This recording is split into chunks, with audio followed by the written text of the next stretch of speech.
जैसा कि last episode में हमने देखा था कि टियानलिन युनशुई के हर एक किस्म के प्रपोजल को ठुकरा चुका है, जिसके चलते उसे सोड गॉड सेक का सख्त लौंडा इस टाइटल से पुकारा जाने लगा। मगर युनशुई ने अभी तक हार नहीं मानी थी।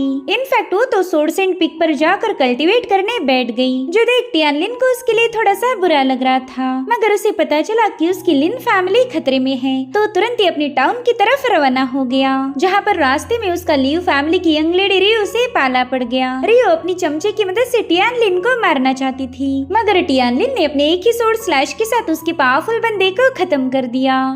अब आगे तो इस एपिसोड की शुरुआत उसी सीन से होती जहाँ पर टियानलिन अपने दुश्मनों को बता रहा था कि तुम्हारा वो कल्टीवेटर तलवारबाज के नाम पर धब्बा था, साथ ही उसकी सोड भी काफी ज्यादा स्लो थी। मगर कोई नहीं, मैं तुम्हें दिखाऊंगा कि असली सोड होती कैसी है। और फिर वो अपनी डिवाइन पावर्स को एक्टिवेट करते हुए अचानक से वहाँ से गायब हो गया। ये सब देखकर तो असासिन काफी ज्यादा पैनिक हो गए थे कि आखिर ये बंदा हमारी आंखों के सामने कहाँ पर वैनिश हो गया। और फिर एक स्लैश अटैक रिलीज होकर उनमें से एक बंदा मारा गया, जो देख बाकी के असासिन्स को भी डर लगने लगा। और उतने में ही टियानलिन उनके सामने आ जाता है। उसने बड़ी ही रैपिडली अपनी स्लैश अटैक रिलीज करते हुए इन तीनों का काम तमाम कर दिया था, जो देखकर तो रियो का मुंह खुला रह गया। और फिर टियानलिन अचानक से वहाँ से गायब होकर रियो और वांग के सामने आ जाता है। वो जानबूझकर उन्हें डराने के लिए अपनी सोड की धार को चेक करने लगा। वहीं पर वांग उससे कहता है कि बताओ तुमने इतने आसानी के साथ उन लोगों को कैसे मारा, आखिर तुमने कौन सी हेवनली मार्शल टेक्निक का यूज किया था।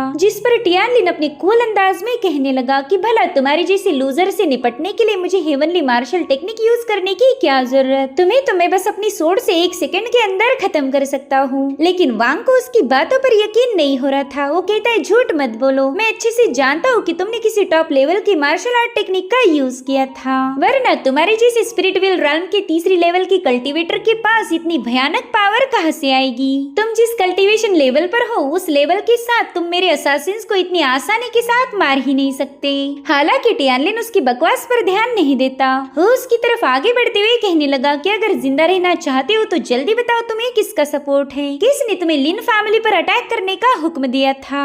उसके इस सवाल से वांग काफी ज्यादा पैनिक हो जाता है। इनफैक्ट वो टियानलिन के सवाल का जवाब देने ही वाला था, लेकिन रियो ने उसे रोक लिया। वो कहने लगी यंग मास्टर, इस बंदे ने हेवनली टेक्निक का यूज किया है, मेरे ख्याल से ये फिलहाल कमजोर है, इसलिए आपको बातों में उलझाना चाहता ताकि तब तक ये खुद को रिकवर कर पाए। मेरे ख्याल से यही सही मौका है इस पर अटैक करने का। जो सुनते ही वांग तुरंत ही उस बंदी की बातों में आ जाता है। उसने अब तुरंत ही अपनी थंडर सोड टेक्निक को एक्टिवेट कर दिया था, जो देखकर टियानलिन भी थोड़ा सा सरप्राइज हो जाता है। तब तक वांग काफी तेजी के साथ टियानलिन पर हमला करने के लिए उसके एकदम करीब आ चुका था। मगर इससे पहले कि वांग की सोड उसे टच भी कर पाए, टियान वहाँ से गायब होकर पीछे से आकर उस पर एक जोरदार स्लैश अटैक रिलीज कर देता है, जिसके चलते वांग बुरी तरह से घायल होकर काफी पीछे जाकर पटक गया था। टियानलिन के एक ही स्लैश अटैक में उस बंदे की अकल ठिकाने आ चुकी थी और अब टियानलिन को अपने सामने देखकर वो और भी ज्यादा घबरा गया। वो पीछे हटते हुए कह रहा था कि प्लीज मुझे मत मारो, मैं तुम्हें सब कुछ बताने के लिए तैयार हूँ। जिस पर टियानलिन कह रहा था ना,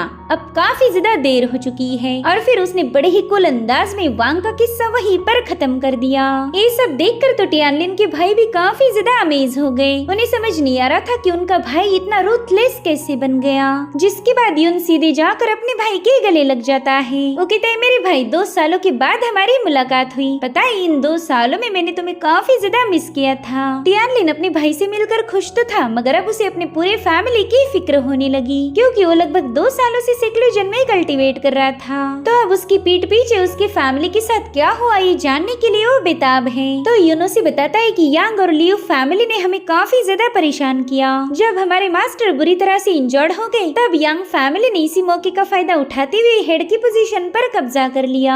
हमारे सारे कीमती एसेट सील कर दिए और साथ ही हमें बुरी तरह से टॉर्चर किया गया। और देखो आज भी ये लियू फैमिली की बंदी अपनी चमचों को लेकर हमें मारना चाहती थी। ये सब सुनने के बाद टियानलिन को अपनी फैमिली के लिए काफी ज्यादा बुरा लग रहा था। वहीं पर उस लड़की रियो को पता था कि अब उसकी कोई खैर नहीं, इसलिए वो धीरे धीरे पीछे हटते हुए वहीं पर पटक गई। टियानलिन को अपनी तरफ आता हुआ देखकर वो काफी ज्यादा डर जाती है। वहीं पर टियानलिन सोचता है कि अब इन फैमिली से रिवेंज लेने का वक्त आ चुका है, लेकिन इस रिवेंज का अंदाज थोड़ा सा अलग होगा।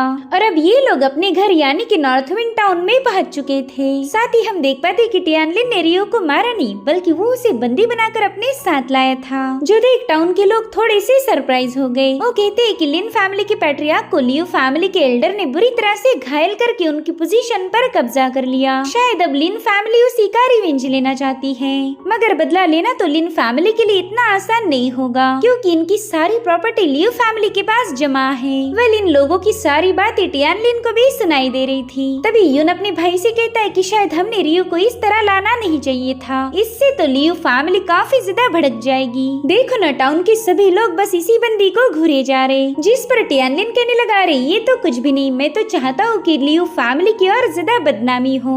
अब वही के एक मेंशन में हम दो यंग मास्टर्स को देख पाते हैं, जिसमें से एक था लिनफिंग और दूसरा था यांडोंग। यांडोंग लिनफिंग से कहता है, वो देखो तुम्हारी फैमिली का जीनियस वापस आ गया। जिस पर लिनफिंग गुस्से में कहने लगा कि पता नहीं तुम इसे जीनियस क्यों बुला रहे हो, 2 साल पहले सोडगॉड सेक्ट में इसकी कोर को ब्रेक किया गया था, तो अभी कोई जीनियस नहीं बल्कि एक मामूली सा लूजर है। उसकी बातें सुनकर टियानलिन ने बस उसे गुस्से वाला लुक दिया, मगर लिनफिंग की फटने के लिए इतना ही काफी था, जो देखकर यांडोंग को उस पर हंसी आने लगी। वो कह रहा था कि टियानलिन 2 सालों बाद इस टाउन में वापस आया है। वो कह रहा था कि तुम तो काफी ज्यादा फट्टू हो, 2 सालों पहले भी तुम्हें टियानलिन से डर लगता था और अब भी तुम्हारी फट रही है। जो सुनकर लिनफिंग उस पर भड़क जाता है। वो कह रहा था कि अगर तुम में इतना ही दम है तो तुम जाकर उसका मुकाबला क्यों नहीं करते, जरा हम भी तो देखें तुम कितने ज्यादा पावरफुल हो। जो सुनते ही यांडोंग अपना कप तोड़ते हुए बड़े एक्शन के साथ सीधा टियानलिन के सामने जाकर कूद जाता है। साथ ही वो काफी स्टाइल मारते हुए अपनी सोड को समन करके टियानलिन से कहने लगा कि 2 साल पहले की ह्यूमिलिएशन का मैं बदला लेने आया हूँ,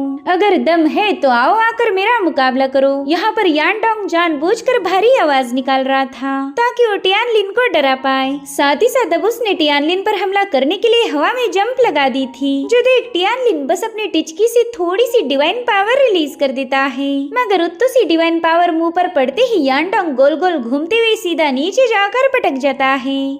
उसके इसी हालत देखकर टाउन के लोग भी काफी ज्यादा सरप्राइज थे और उनसे ज्यादा शॉक तो यांडोंग था। वो दिल ही दिल में सोचता है, अरे ये क्या हो गया, मैंने तो सुना था कि ये अपाइज है, फिर इसमें इतनी पावर कहाँ से आ गई। अब तो ये मेरी धुलाई करके मुझे पूरे टाउन के सामने जलील करेगा। और उतने में युन टियान की हंसी छूट गई। वो कह रहा था, यांडोंग 2 सालों पहले भी तुम मेरे भाई के सामने कुछ नहीं थे और अब 2 सालों के बाद भी तुम उसके सामने कुछ नहीं हो। चलो चलो जल्दी से अपनी सोड को बाहर निकालो, वरना कल से टाउन में कोई तुम्हारी इज्जत नहीं करेगा।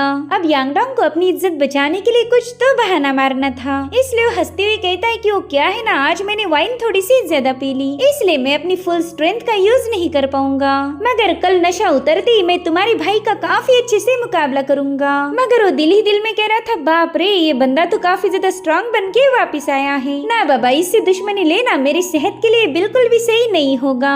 अब वो वहाँ से जाने वाला था कि तभी टियानलिन की उसे आवाज आई। उससे पूछता है, कहाँ जा रहे हो, क्या मैंने तुम्हें जाने के लिए बोला था। पहले तो यांडोंग बस चल के जाने वाला था, मगर अब वो फुल स्पीड से भागना शुरू कर देता है। वो पीछे मुड़कर देखता है कि टियानलिन अभी भी अपने घोड़े पर सवार है, यानी कि वो आसानी के साथ यहाँ से कल्टे ही मार सकता था, मगर उसके आगे देखने तक ही टियानलिन उसके सामने पहुंच चुका था। टियानलिन उसे काफी कूल अंदाज में घुरे जा रहा था और वहीं पर यांडोंग उसे गुस्से में, साथ ही साथ उसने अब अपनी स्पीड भी काफी ज्यादा बढ़ा दी थी। ऐसा लगता है कि वो अब टियानलिन पर हमला करेगा। साथ ही वो चिल्लाते हुए कह रहा था कि टियानलिन, ये सब करने पर तुमने मुझे मजबूर किया है। और फिर वो अचानक से भागते भागते काफी जोर से रोना शुरू कर देता है। साथ ही वो घुटनों पर स्किट होते हुए टियानलिन के कदमों में आके गिर गया था। वो कह रहा था, मेरे भाई मुझे माफ कर दे यार, दरअसल मैं भावनाओं में बह गया था, इसलिए तो मैंने तुम्हारे साथ बदतमीजी की। हालांकि टियानलिन किसी पर रहम नहीं करता, इसलिए उसने यांडोंग की तगड़ी धुलाई लगाते हुए उसे रियो की तरफ पास कर दिया।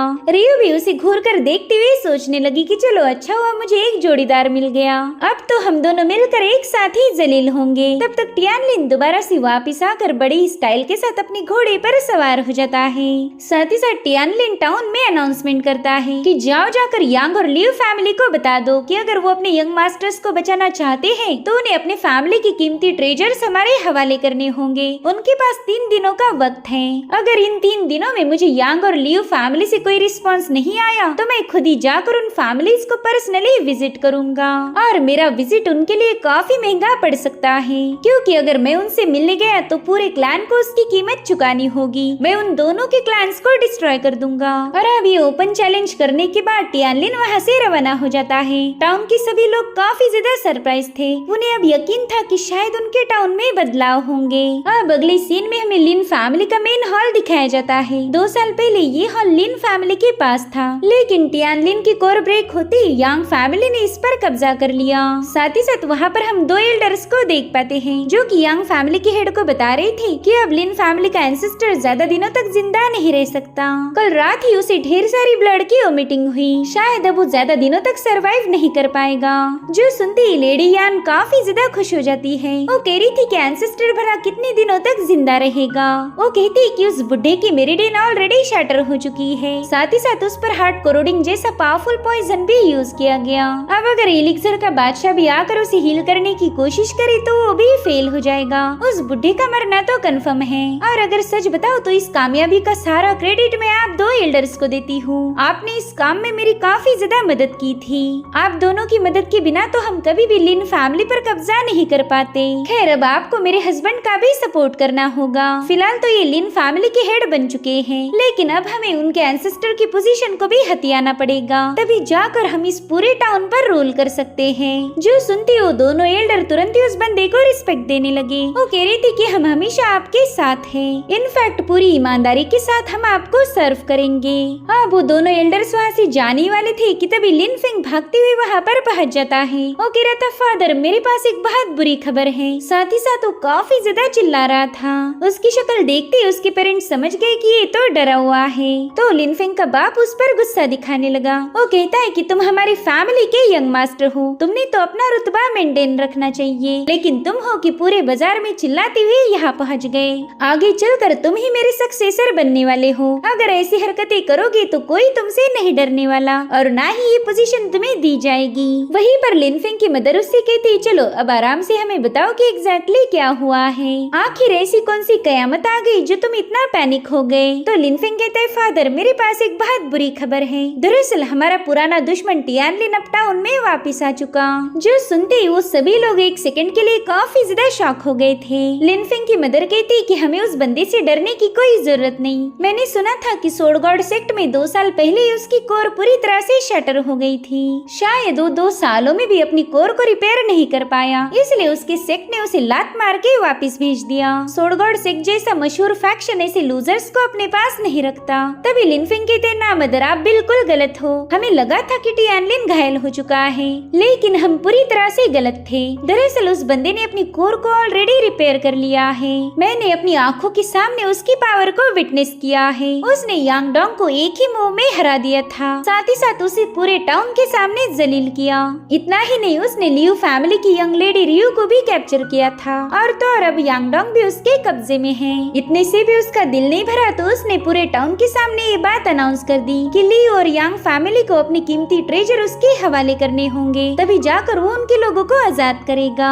अगर उसकी शर्तों को 3 दिनों के अंदर पूरा नहीं किया गया तो वो हमारे क्लैन को डिस्ट्रॉय कर देगा। ये सुनकर यांग फैमिली का हेड थोड़ा सा परेशान हो गया। वो सोच में पड़ गया कि आखिर टियानलिन में इतनी हिम्मत कहाँ से आ गई कि वो हमारी फैमिली को ओपनली चैलेंज करे। कहीं सोड गॉड सेक्ट में उसने कोई पावर हासिल तो नहीं की, या फिर ऐसा भी हो सकता है कि उसके हाथ कोई डिवाइन आर्टिफैक्ट लगा। उतने में ही वहाँ मौजूद एल्डर कहता है कि अगर टियानलिन को उनके पैट्रियार्क की हालत के बारे में पता चला तो जरूर से रिवेंज लेने के लिए यहाँ आ जाएगा। अगर आप हुक्म दो तो आज रात ही उसका काम तमाम किया जाएगा। फिर ना रहेगा टियान और ना रहेगी उसकी लिन फैमिली।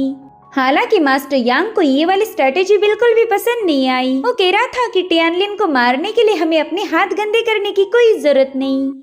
अब उन ग्रैंड एल्डर्स की तो कुछ भी समझ नहीं आ रहा था। तो मास्टर उन्हें बताता है कि तुम्हें जाकर लियू फैमिली से मिलना होगा। उन्हें बता दीजिए कि लिन फैमिली का बेटा टियानलिन वापिस आ चुका है। तो अब उन्हें जाकर टियानलिन को मारना होगा। अगर लियू फैमिली ऐसा नहीं करेगी तो मैं हमारी पुरानी डील को ब्रेक कर दूंगा। उन्हें वो चीज नहीं मिलेगी जिसकी उन्हें तलाश है। उसके आइडिया सुनकर ग्रैंड एल्डर्स उस पर काफी ज्यादा खुश हो गए। वो कह रहे थे कि इस तरह से हम टियानलिन को मार भी देंगे और हमारे हाथ भी गंदे नहीं होंगे। दरअसल ये बंदा टियानलिन का मुंह बोला अंकल था, मगर हमेशा अपने लोग ही धोखा देते हैं और यहाँ पर भी वही हुआ था। वो बंदा कह रहा था टियानलिन तुम मुझे बेरहम नहीं बोल सकते, इसमें गलती मेरी नहीं बल्कि तुम्हारी है, तुम्ही ने गलत बाप चुना था। और इसी के साथ एपिसोड यहीं पर एंड हो जाता है। Thank you so much for watching, bye bye, take care.